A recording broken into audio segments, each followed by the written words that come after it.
식이치료하는 외과의사 송지현입니다. 그러면 과연 어떤 약을 어떤 상황에서 쓰는 것이 가장 효과적일까? 제가 오늘 그 팁을 몇 가지만 드리도록 하겠습니다.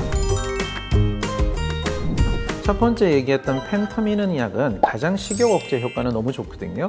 하지만 가장 큰 문제가 바로 중독성이에요. 그러니까 정말 굵고 짧게 써야 되는 상황에 이 펜터미는 약은 가장 효과적입니다.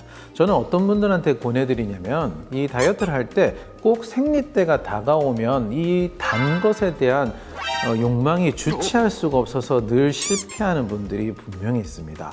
정말 이게 생리통도 심할 수도 있고요. 그렇지 않지만 이 단 것에 대한 갈망 때문에 식이요법을 잘 하시다가도 생리 때만 되면은 실패해서 다이어트를 하지 못한다고 늘 호소하는 분이 있거든요. 바로 이런 분들한테 펜터민을 짧게 쓰는 것을 추천해 볼 수가 있겠습니다.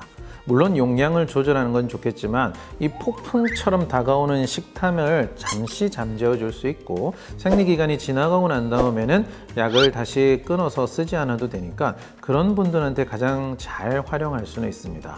그렇지만 꼭 기억해 두셔야 될 것은 모든 다이어트 약은 임신을 하게 된다면 절대 사용하면 안 되니까 가임기 여성, 즉 임신을 계획하고 있거나 하는 분들은 이런 약들을 쓰시면 안 됩니다. 그 다음에는 큐시미아라는 약인데요. 저희 병원에서도 이 저탄고지를 가지고 다이어트를 하시는 분이 계시는데 이분도 몇 개월이 지나면서도 계속 실패하시는 분이 있어요. 이 식탐을 어떻게 할 수가 없다는 거죠.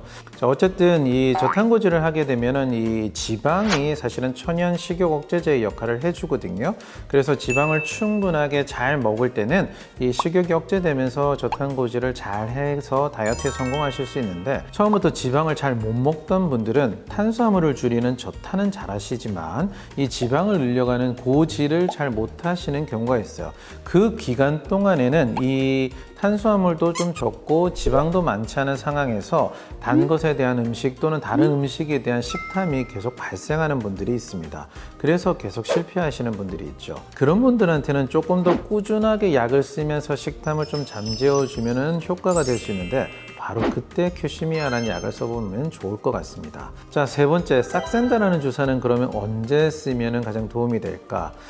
일단 저탄고지가 아니고 일반 식이를 하고 있는데 나는 그렇게 많은 양을 먹지 않으면서도 다이어트가 잘 되지 않는다.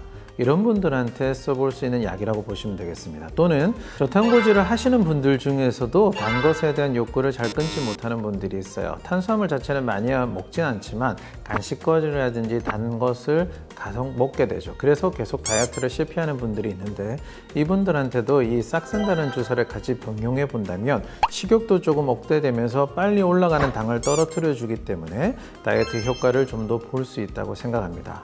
중간중간에 제가 말씀드리긴 했지만 이런 다이어트 약을 쓰실 때 주의사항을 꼭 기억해 두시라는 의미에서 제가 다시 한번 정리해 드릴게요. 펜터민이라는 약은 이 수면장애라든지 입마름이라든지 이런 증상이 많이 생기고 있으니까 사실은 기존에 수면장애가 이미 있으신 분들은 약을 좀 조심해서 사용하시는 것이 좋겠습니다. 그리고 절제하는 능력이 약해서 또는 중독이 잘 되기 때문에 이 약을 써야겠다는 분들은 처음부터 펜터민이라는 약을 쓰지 않는 것이 좋습니다. 왜냐하면 이 약은 의존성이 조금 더 강하다고 말씀드렸기 때문에 그것을 쉽게 끊을 수 있는 분들이 사용하는 게 훨씬 좋겠죠. 자, 싹센다라는 주사는 당뇨병 치료제이기 때문에 원래 안전성이 많이 확보가 되어 있는 약이긴 합니다. 그런데 이 갑상선 수질암은 발병률을 좀 올릴 수 있다고 합니다. 그렇기 때문에 이 갑상선 수질암을 갖고 있는 분들은 쓰시면 전혀 안 되고요. 가족력이 있는지 이런 것들을 꼭 확인해 보시기 바랍니다. 자, 그리고 세 번째 큐시미아라는 약은 꼭 기억해 두실 거 있는데요. 바로 녹내장이 있을 때는 이 약을 쓰시면 안 됩니다. 백내장은 눈이 뿌여서 보이지 않는 형태가 되는데 녹내장은 있는지 없는지 잘 모를 수도 있는 상황이 있거든요. 하지만 이렇게 시야가 좀 좁아진다는 증상이 있습니다. 그렇기 때문에 눈에 이상 변화가 있거나 하는 분들은 꼭 확인하시고 이런 분들은 절대로 큐시미아라는 약을 쓰시면 안 되고요. 또 한 가지는 앞에서도 말씀드렸듯이 다이어트 약들은 임신이 가능성이 있을 땐 쓰지 않는 게 좋은데 특히 이 큐시미아라는 약은 아이를 갖고 있을 때 약을 먹게 된다면 윗입술이 이렇게 갈라지게 되는 구개열이라는 선천성 기형이 생길 수가 있거든요. 그래서 임신 가능성이 있는 분들은 절대로 이 약을 쓰시면 안 됩니다. 이런 금기사항은 꼭 기억해 두시면서 선생님하고 잘 상의하셔서 약을 활용해 보시기 바랍니다.